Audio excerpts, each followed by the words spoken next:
ஈரோடு மாவட்டம் தாளவாடி அருகே diesel tanker lorry சாலை ஓரம் கவிழ்ந்த விபத்தில் 10,000 லிட்டர் டீசல் வீணானது.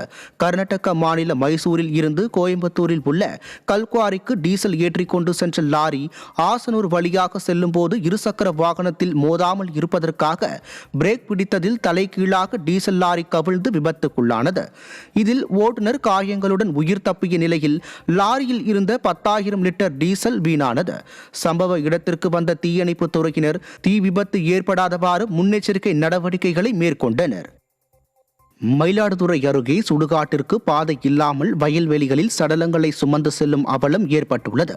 பொன்னூர் ஊராட்சிக்கு உட்பட்ட கட்டளைச்சேரி கிராமத்தில் 300க்கும் மேற்பட்ட குடும்பத்தினர் வசித்து வரும் நிலையில் 3 கிலோமீட்டர் தூரத்திற்கு உயிரிழந்தவர்களின் உடலை தூக்கிச் செல்ல வேண்டிய அவலநிலை உள்ளதால் அவதியடைந்துள்ளனர்.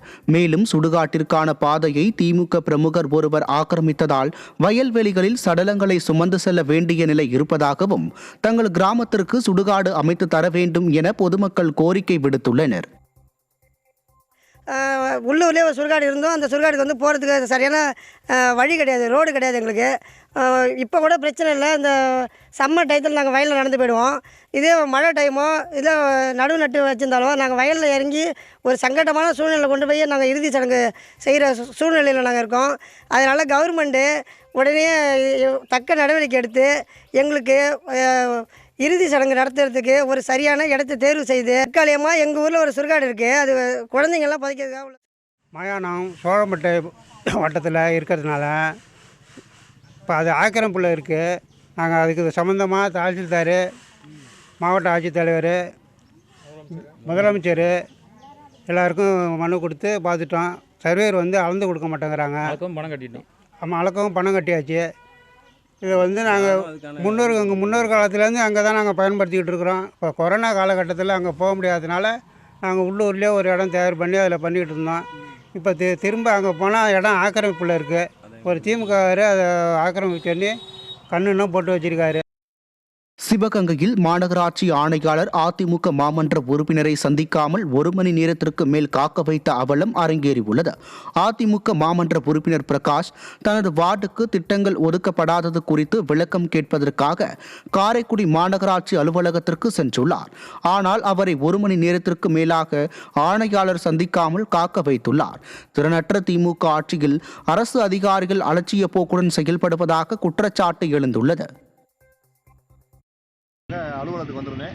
சரியாக 11 மணிக்கு நான் அந்த இடத்துக்கு வந்தேன். வந்து அவங்களுடைய ரிசப்ஷனில் வரவேற்பு இருந்த நபர்கிட்ட வந்து மாதிரி நான் வந்திருக்கேன் மேடம் சொல்லுங்கள் அப்படின்னு சொன்னதுக்கு பிறகும் 1 மணி நேரமாக அந்த அம்மா வந்து எங்களை கமிஷனர் அம்மா வந்து உள்ளே அலோவ் பண்ணால் முன்னே செல்ஃபோனில் பேசிக்கிட்டு இருக்காங்க சொன்னாங்க. வந்து அந்த வரவேற்பு இருந்தவங்க வந்து அம்மா வந்து செல்ஃபோனில் பேசிக்கிட்டு வெயிட் பண்ணுங்கள் அப்படின்னாங்க. நாங்கள் வெயிட் பண்ணிக்கிட்டே இருக்கோம். அப்புறம் வார்டு மக்கள் ஒரு 5-6 பேர் வந்துட்டாங்க. வார்டு மக்கள் வந்து 3/4 மணி நேரமாக காத்துக்கிட்டு இருக்காங்க. நம்ம உள்ளே அலோவ் பண்ணலை.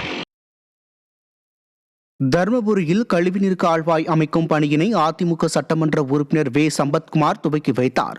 அரூர் பேரூராட்சிக்கு உட்பட்ட 1வது வார்டு திருவிக நகர் பகுதியில் அரூர் நகர செயலாளர் ARSS பாபு தலைமையில் நடைபெற்ற உறுப்பினர் மேம்பாட்டு நிதியில் இருந்து 11.25 லட்சம் ரூபாய் மதிப்பீட்டில் கழிவுநீர் கால்வாய் அமைக்கும் பணிக்கு பூமி பூஜை நடைபெற்றது. இதில் சட்டமன்ற உறுப்பினர் வே சம்பத்குமார் பங்கேற்று கட்டுமான பணிகளை துவக்கி வைத்தார். இந்நிகழ்வில் கழக நிர்வாகிகள் பலரும் பங்கேற்றனர். தஞ்சாவூர் மாவட்டம் திருவையாறு இசைக்கல்லூரி மாணவர்கள் அடிப்படை விடுதியில் அடிப்படை வசதிகள் கோரி திடீர் சாலை மறியலில் ஈடுபட்டனர். தனியார் திருமண மண்டபத்தில் தங்கி பயிலும் மாணவர்கள் கழிப்பிடம், குடிநீர் வசதி சரியில்லை என்றும் மழைநீர் உள்ளே வருவதாகவும் உணவு தரமில்லை என்றும் சரமாரியாக குற்றம் சாட்டினர். இதுகுறித்து கல்லூரி நிர்வாகத்திடம் பலமுறை முறையிட்டும் எந்த ஒரு நடவடிக்கையும் எடுக்கவில்லை என்று குற்றம் சாட்டினர். கருணாநிதி பெயர் வைப்பதற்கே நிதி செலவழிக்கும் ஸ்டாலின் மக்களுக்காக நிதியை பயன்படுத்தவில்லை என்றும் மக்கள் குற்றம் சாட்டுகின்றனர். மதுரை மாவட்டம் திருமங்கலம் அருகே 100 நாள் பணியாளர்களை கொட்டிய குளவியால் அப்பகுதியில் பரபரப்பு ஏற்பட்டது. அம்மாப்பட்டி கிராமத்தைச் சேர்ந்த 100 நாள் பணியாளர்கள் வேலை முடிந்து திரும்பிய போது குளவி கூட்டங்கள் அவர்களை தாக்கியது. இதில் 10க்கும் மேற்பட்ட பெண்கள் காயமடைந்துள்ளனர். அவர்களுக்கு திருமங்கலம் அரசு மருத்துவமனையில் சிகிச்சை அளிக்கப்பட்டு வருகிறது.